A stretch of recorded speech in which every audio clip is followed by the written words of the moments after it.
कि कई बार ऐसे सवाल आ जाते हैं, दिख ही ना रहा कि क्या करना है। यदि किसी संख्या और उसके व्युत्क्रम का औसत 2 है तो उस संख्या के घन और घन के व्युत्क्रम का औसत बताइए क्या होगा। कितनी मतलब नंगी सी बात है कि ये कह रहा है x और x 1/x का औसत। दुर्गा जी, x और x/x का औसत निकालना होगा तो 2 से भाग करना पड़ेगा।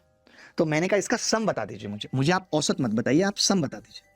आपने कहा जी सम निकालने के लिए x + 1/x का औसत है 2 और संख्याएं भी हैं 2, तो 2 से 2 की गुणा करूंगा, कितना आएगा 4। क्लियर है ये बात? किसी को कोई तकलीफ? आपने कहा नहीं।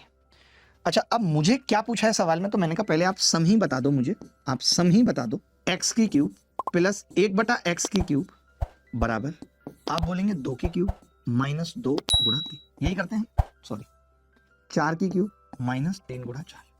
आप में से कितने सारे लोगों को यह पता है कि अगर x + 1/x 4 है तो x³ + 1/x³ क्या होगी? 4³ - 3 गुणा 4। 64 में से 12 गए, कितना बचा जी? 52। अब हमसे एवरेज पूछ रहा है, इन दोनों संख्याओं का एवरेज पूछ रहा है।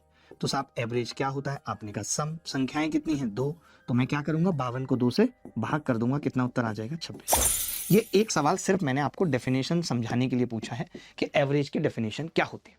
तो क्या होती है एवरेज की डेफिनेशन? कि सम बटे नंबर। सम निकालना है तो एवरेज इंटू नंबर। एवरेज कितना था? 2, नंबर कितने थे? 2, 2 गुणा 2 4। x³ + 1/x³ निकालना है, 4³ - 3 गुणा 4 बराबर 52। 52 का एवरेज निकालना है, दो संख्या 52/2 56। ठीक है, ये हो गया एक बेसिक सी बात।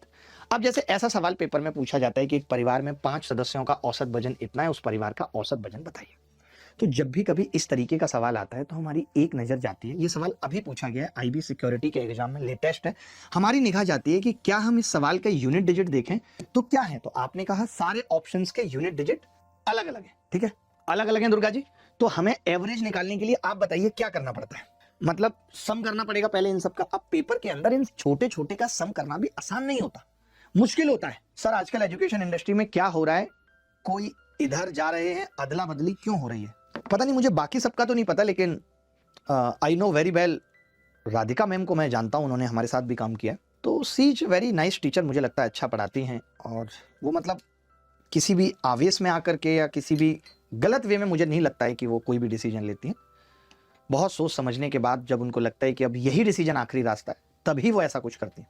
बाकी मुझे पता नहीं बाकी लोगों का, क्योंकि अभी मैंने 2-3 दिनों से सोशल मीडिया नहीं देखा है। आज ट्विटर देखा तो उनका आ रहा था बहुत ज्यादा, मुझे लगा आप उन्हीं के बारे में जानना चाह रहे होंगे। एक परिवार में 5 सदस्यों का औसत वजन है, ठीक है, उस परिवार का औसत वजन बताना है।